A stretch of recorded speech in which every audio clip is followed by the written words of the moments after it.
Orcas flip great white sharks to eat their livers. They drown blue whales, the largest animals that ever lived. They sink yachts off the coast of Europe.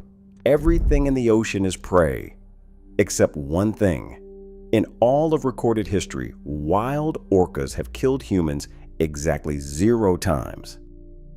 Here's why. The great white shark. The animal Hollywood taught us to fear most.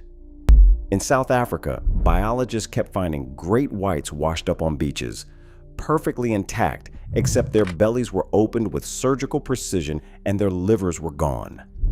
Only the liver. Every time. The killers were orcas. They'd figured out that if you flip a shark upside down, it drops into a paralysis called tonic immobility and stops breathing. So they ram it, flip it, hold it there, and extract the single richest organ in its body like a surgeon. In parts of Australia, great whites now flee their own hunting grounds for weeks the instant they detect an orca nearby. The ocean's most famous predator runs from these things. And sharks aren't even the top of the ladder. For decades, scientists suspected orcas could kill the largest animal that has ever existed, the blue whale, but nobody had documented it. Then, off Western Australia in 2019 and 2021, they finally watched it happen. A pod surrounded an adult blue whale, an animal the length of a passenger jet with a heart the size of a small car, and took it apart with terrifying discipline, some lying across its blowhole to cut off its air, others tearing into its flanks and eating the tongue while it was still alive. It proved once and for all that in the ocean, size is not safety. If orcas want you dead, being the biggest creature on Earth will not save you. And that's the large end of the scale. At the small end, the same brain runs an entirely different playbook. Off the coast of Norway, orcas hunt herring with a technique that looks less like feeding and more like choreography. A pod will circle a massive school of fish, herding them tighter and tighter, driving them upward into a spinning silver ball pressed against the surface with nowhere left to run. Then the orcas take turns swimming through the center and slapping the ball with their tails, a single strike stunning dozens of fish at once, which they pick off as they drift, dazed, through the water. It's called carousel feeding, and every member of the pod knows its role. And off the coast of Argentina, one population does something that should kill them. To catch sea lion pups playing in the shallows, an adult orca will use an incoming wave to launch its entire 10-ton body clean out of the water and onto dry sand, grab the pup, and then thrash and wriggle backward into the retreating surf before it strands. Beaching is the single most dangerous thing an orca can do. Get the timing wrong, misjudge the slope of the sand by a fraction, and a stranded orca dies under its own weight. Which is why mothers spend years teaching it to their calves, stranding themselves gently in the shallows over and over, drilling the technique long before the young ever try it for real. There is no upper limit to what an orca will hunt. A 10-meter body, 10 tons of muscle, teeth that interlock like a bear trap, and a bite that crushes bone. They live in every ocean on the planet, from the ice of Antarctica to the reefs of Hawaii.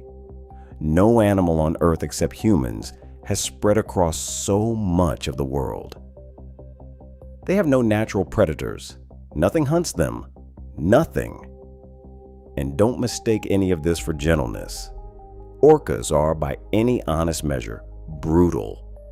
They've been filmed punting live seals 80 feet into the air with their tails, batting them like a beach ball long after the animal is dead. They tear the tongues out of whales while the whales are still alive. They toy with porpoises for hours without ever eating them. This is not a soft animal that kills reluctantly. It's a predator that plays with its food and treats the most terrified creatures in the ocean like toys, which is exactly what makes the thing it does with us so hard to explain. Hold that thought, because the mercy comes later, from an animal that shows mercy to nothing else. Even the name is a warning. Basque whalers watched them tear apart whales far bigger than themselves and called them assassina balenas, whale killers.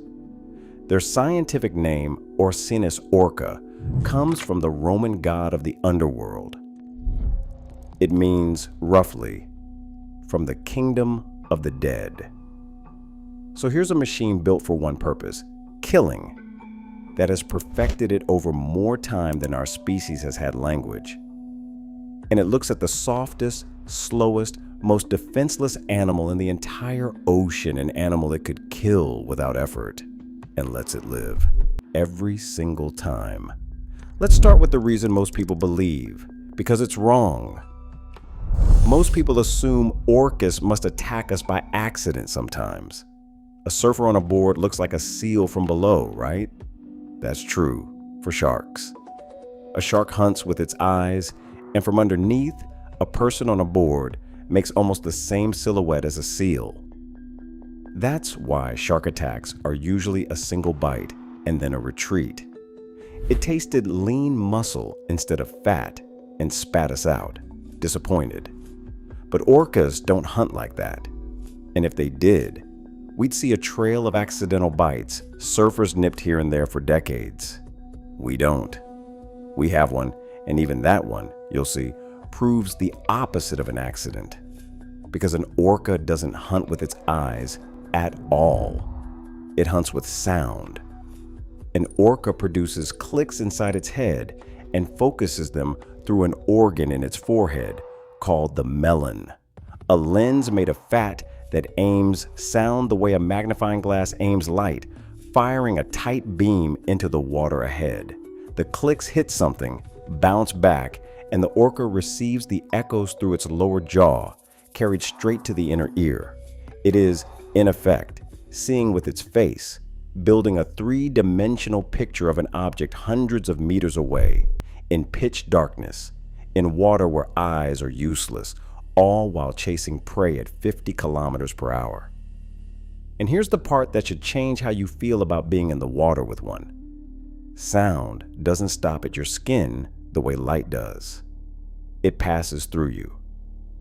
When an orca's clicks hit a swimmer, the echoes come back carrying what's inside: your skeleton, your bone density, the two air-filled sacs of your lungs lighting up like a beacon, and the one number a marine predator cares about most: your body fat. To an orca, a seal is a torpedo of pure blubber, thousands of calories in a package. Echolocate on a seal and the sonar screams food. Now, echolocate on you. The clicks come back and paint something completely different. A thin, almost pathetic layer of fat, long, fragile bones, big air-filled lungs, where a seal has blubber. You don't come back as a smaller seal or a strange seal. You come back as something that was never food to begin with. This is why the accident theory collapses. A shark can be fooled by a shape right up until its teeth are in you. An orca settles the question from hundreds of meters out before it commits and calls the hunt off before it starts.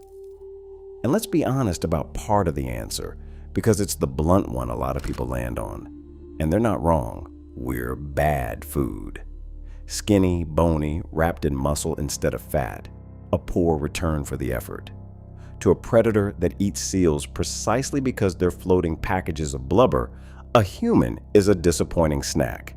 But if that were the whole story, it would only explain why an orca doesn't bother finishing the job. It wouldn't explain the far stranger fact you're about to see, that orcas don't just decline to eat us. They notice us. They approach us. And sometimes they try to feed us. And that one documented bite in history. September 9th, 1972. An 18-year-old surfer named Hans Kretschmer off Point Sur, California. He was sitting on his board when something rose beneath him and clamped down on his leg. 3 teeth punched to the bone. A bite so violent the doctor said it looked like an axe wound. 100 stitches. But look at where it happened. Shallow, churning, whitewater surf full of air bubbles. And air bubbles scatter sound. They blind sonar. Scientists believe the orca's sonar was jammed by the surf, forcing it to rely on the sense it almost never hunts with: its eyes.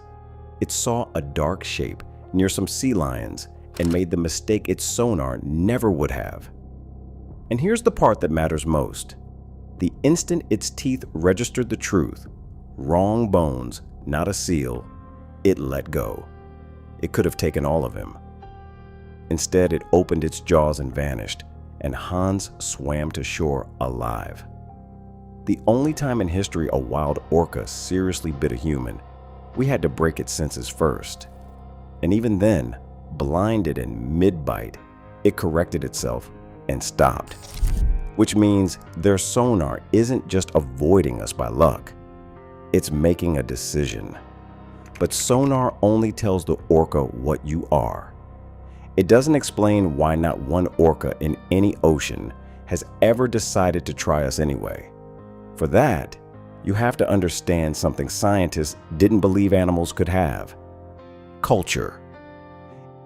In the Pacific Northwest, two completely different kinds of orca live in the exact same water, and they will not speak to each other, breed with each other, or eat each other's food. One group, the residents, eats fish, salmon almost exclusively. The other, the transients, hunts warm-blooded prey, seals, sea lions, porpoises. They have shared the same coastline for thousands of years. They can see and hear each other, and they behave like two nations that refuse to acknowledge the other exists. Different diets, different rules, even different dialects. The calls of one are gibberish to the other. Here's the strange part. A resident orca would starve surrounded by seals because in its culture, seals aren't food. A transient would ignore a river packed with salmon because to it, fish aren't food. What an orca eats isn't decided by biology. It's decided by culture. Rules taught by mothers to calves, passed down for generations, as rigid as any human tradition.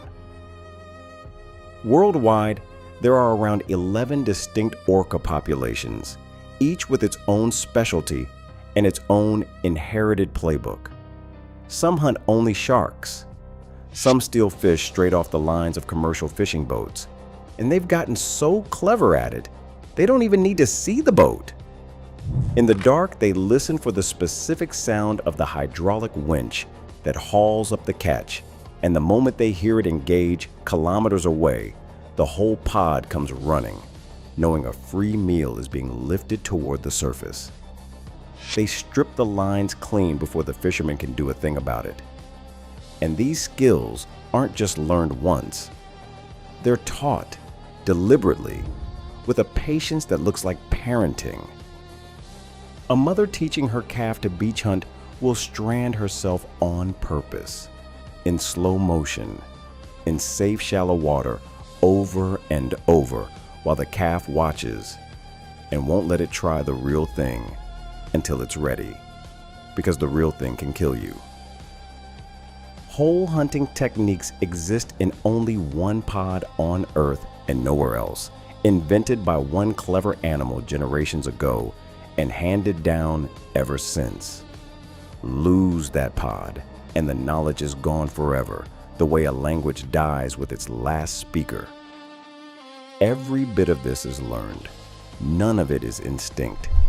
And in not one of these 11 cultures, across every ocean on the planet, is there a single population that hunts humans.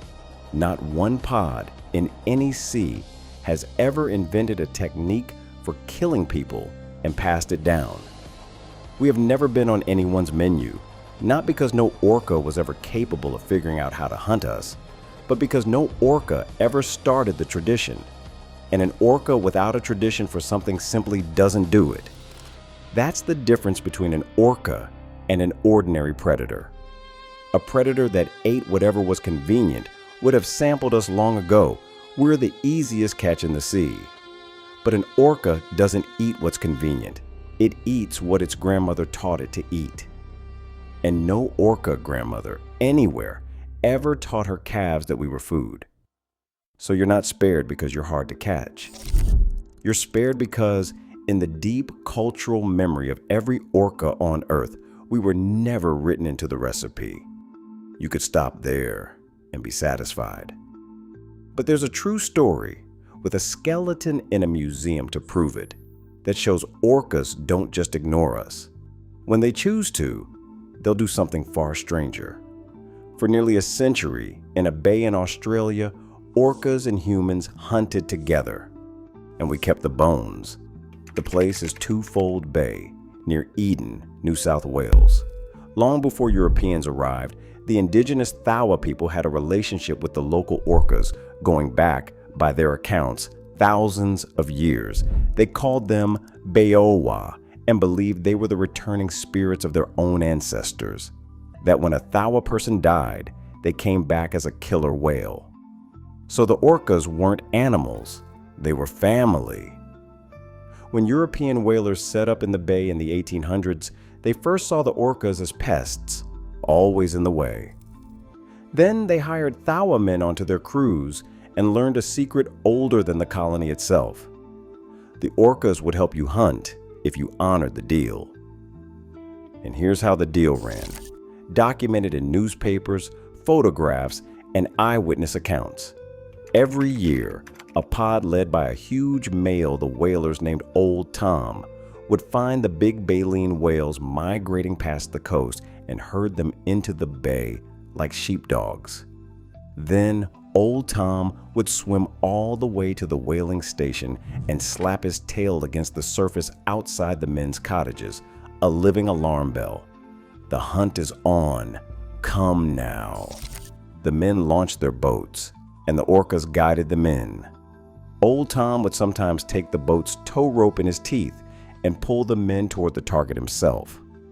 The whalers harpooned the whale, and when it died, they let the carcass sink overnight, because that was the orca's payment. The pod would eat the parts they valued most, the lips and the tongue. Only after they'd fed did the whalers haul the rest ashore for its oil. They called it the law of the tongue.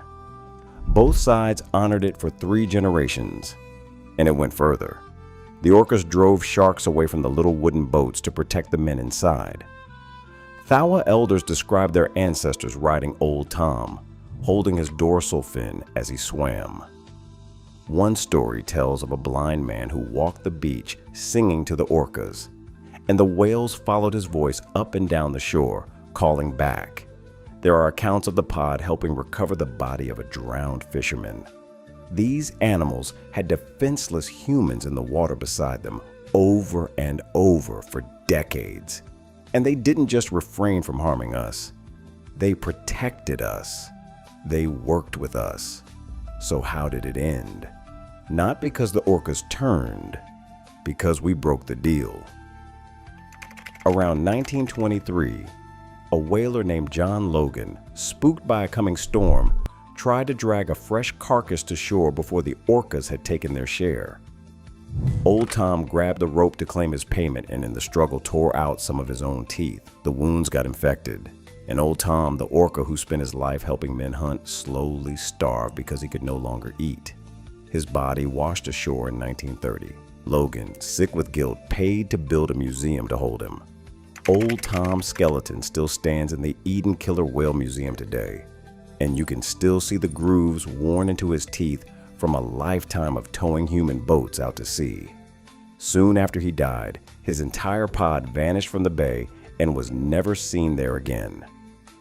And there's a final twist that only emerged recently.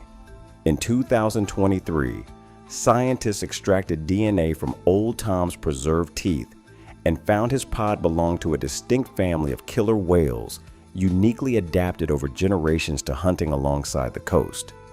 That lineage is now believed to be gone, wiped out by the same century of industrial whaling the orcas had once been partners in. The animals that chose to work with us didn't just lose their leader, they likely vanished from the earth entirely. That's the thing about the restraint orcas show us. It isn't the blankness of an animal that doesn't notice we're there. When they chose to, they built something that looks like trust, which makes one fact almost impossible to explain, because orcas have killed people, 4 of them. And the reason why is the darkest part of this whole story. Before we get to those deaths, you need to see what's actually behind an orca's eyes, because it's the reason those deaths happened at all.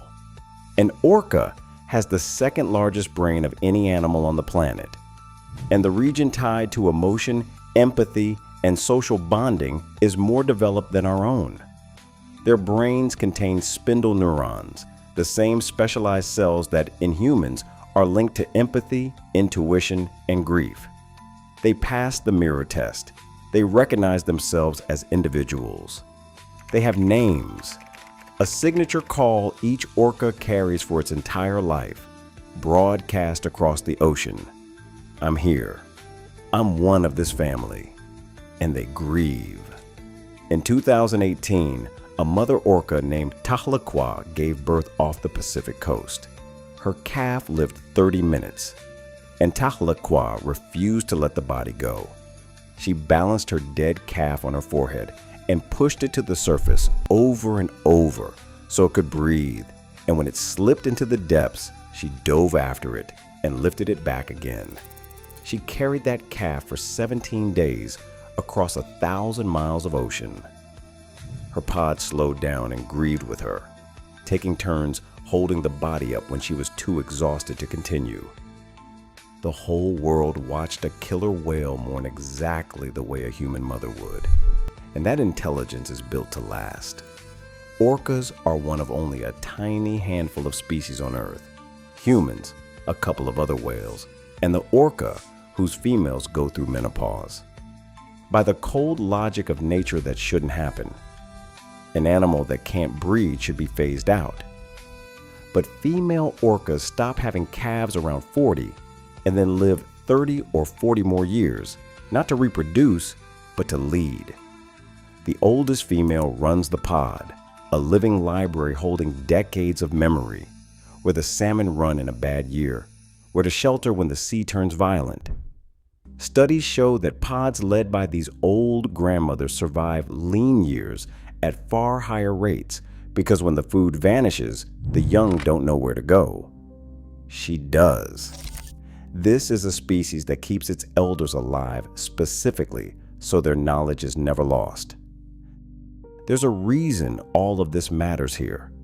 An animal capable of that kind of grief and that depth of memory is an animal capable of restraint, of choice, of holding back, of deciding what it will and won't do. This isn't a machine that happens to skip us on the menu. It's a self-aware, emotional, social mind that has encountered humans for as long as both species have existed and has, across every ocean and thousands of years, come to the same verdict every time: not prey. And once in a bay in Australia, that same mind decided we were something closer to kin. And here's the fact that should stop you cold, because it is an ancient history.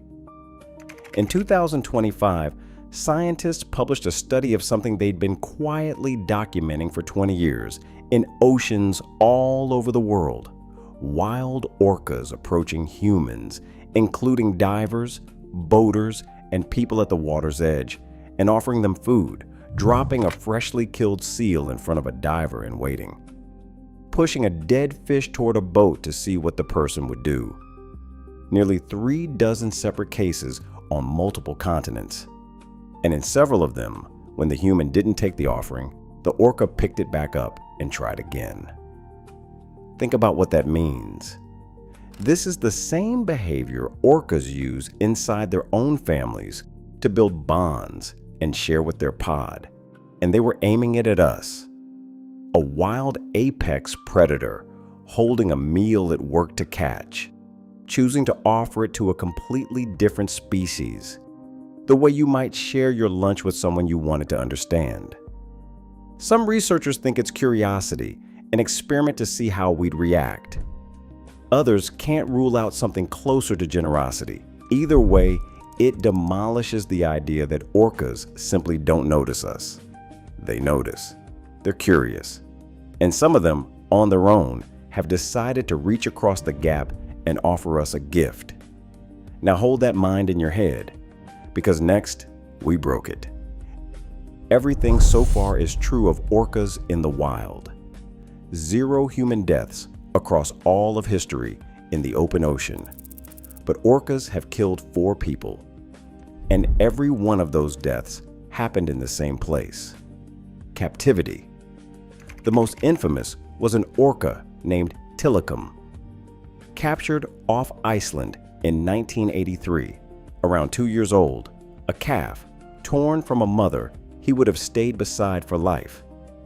And that phrase isn't a figure of speech.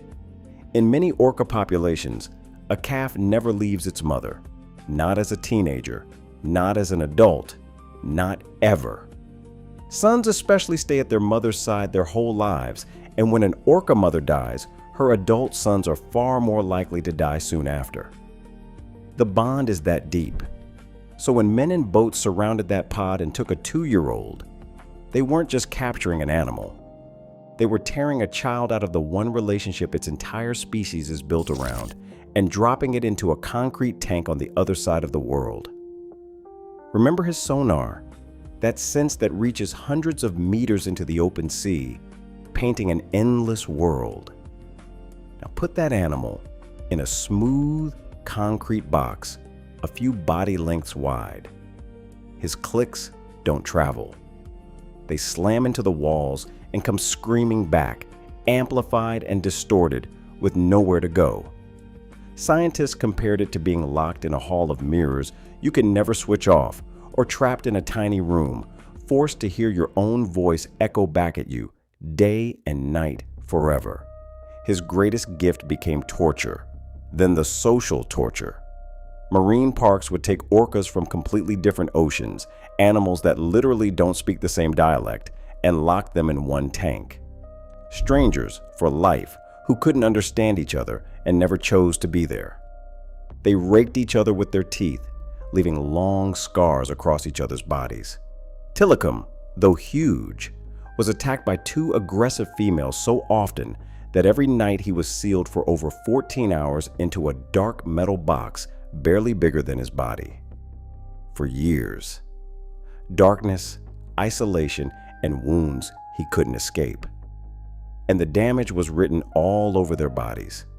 Nearly every captive male's dorsal fin, that proud 6-foot blade that stands straight up in the wild, collapses and flops to one side, because without deep water to swim through, gravity slowly drags the unsupported tissue down.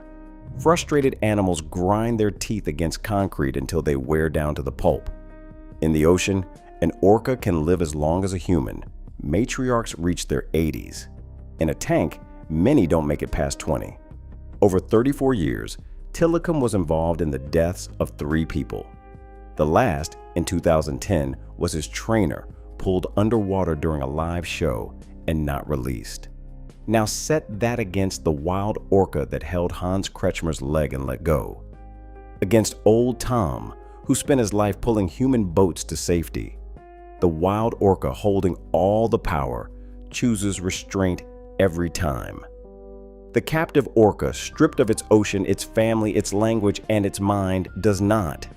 And notice, Tilikum never ate anyone. None of the captive killings were predatory. They weren't hunger. They were the collapse of a vast, sensitive, social intelligence that we shattered by putting it in a box. Those 4 people weren't killed by killer whales being killer whales. They were killed by what we did to them. So the exception doesn't break the rule. It's the proof of it. The only orcas that have ever killed a human are the ones whose minds we broke first. And it's worth pausing on the rare, wild encounters that have ever come close, because even they end the same way. There's a story passed down among Inuit elders from around 1955 of a young man who ignored his elders' warnings and walked onto thin ice where a pod of orcas was trapped in open water and was lost when the ice gave way. It's unverified word of mouth, and it's telling that in centuries of humans living beside these animals, this whisper is the darkest tea anyone can even point to. Then there's the case with a witness and a date. August 2005, Helm Bay, Alaska. A 12-year-old boy named Ellis Miller was standing in 4 feet of water when a 25-foot transient orca, a mammal hunter, the kind that kills seals for a living, came in and bumped him hard in the chest and shoulder. The bay was full of harbor seals, and a small, splashing shape in the shallows might, for a second, have looked like a seal pup. It made contact. And then, exactly like the surfer in 1972, it registered what he actually was and left him completely unharmed. Not a scratch. It had a child in the shallows, and it turned and swam back to deep water. Over and over, across every one of these rare moments, the pattern holds.